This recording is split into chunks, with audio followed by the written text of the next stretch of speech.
IDF air defenses have now blown a Houthi drone to bits mid-flight over Eilat, just meters from its intended target. The military confirms two separate interceptions of drones launched from Yemen in the past hours. Meanwhile, sirens have been sounded in the southern resort city as the threat approached.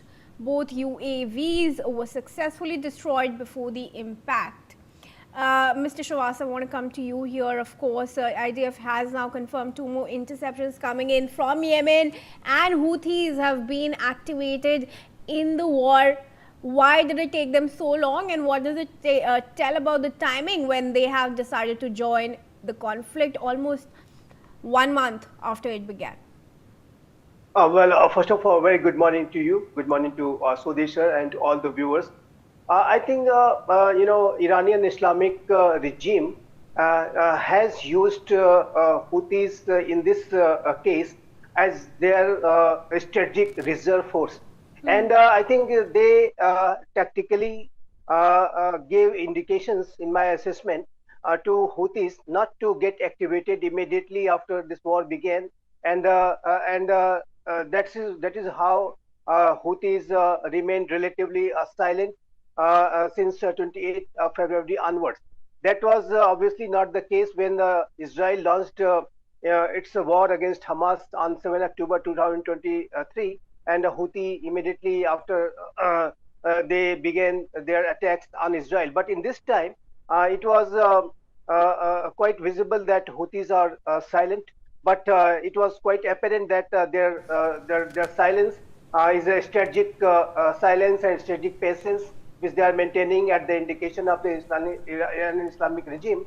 And I believe that Islamic regime was having such strategies that if a pressure builds up more on the Strait of Hormuz, then to counter that pressure, they will be activated. And that is precisely what's happening when the United States of America is putting more and more pressure on Islamic regime in the Strait of Hormuz and in Kharg Island. To respond to that, Iranian Islamic regime is now using Houthis to create disruptions and to attempt a blockade in the Bab al-Mandeb Strait. And that is how Houthis are being used. And obviously, Houthis are also Iranian regime's terror proxies, like Hamas, like Hezbollah, like many other terrorist organizations which operate in Iraq and Syria.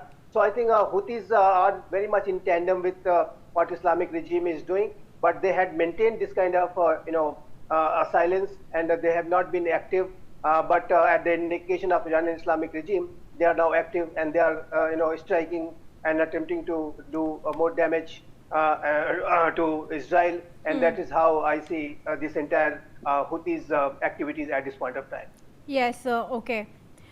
Sure. In fact, let's move on to other breaking news now coming in. Viewers, in the latest visuals coming in, you can see a massive fireball erupting skyward after a target had been hit in Iran. The nighttime footage captures a huge explosion and raging flames at a target site with thick smoke rising over the city. Commodore, I want to come to you here with a question that now Iran has also gone on to target the desalination plants.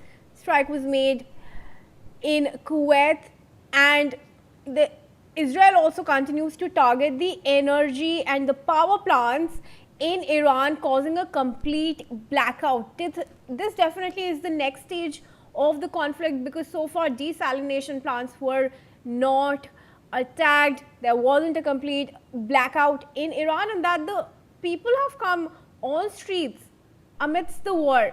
How does this strengthen or weaken Iran's retaliation?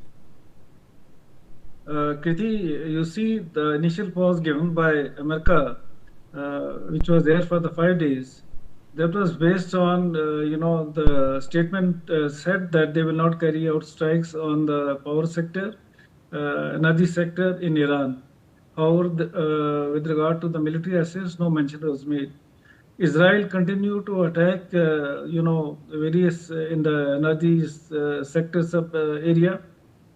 Now, the present attacks, what we have seen in the recent past, that Iran, there has been a petrochemical plant which has been hit.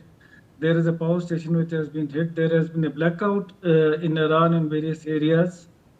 So, looking at this, Iran too is going to retaliate, and that's what Iran is doing by carrying out strikes in the various Middle East countries. You had mentioned about the desalination. Well, if you recall, there were some attacks earlier done on the desalination plants, and now Iran is done this again because, so far as Iran is concerned, Iran, if hit, and the way Iran is being hit, Iran is going to retaliate, and the strikes are going to be on various infrastructure, whether it's desalination plants, whether it's the industrial sector. So these attacks will continue. The steel plants in Iran were hit. Similarly, Iran has also hit the aluminum plant in Bahrain. At the end of the day, you will find that these strikes will continue until the time some pause happens. And whether Iran, we have to accept that Iran is justified by doing these attacks because Iran also is warning the people in Middle East and other areas to stay away from the bases from where America is operating.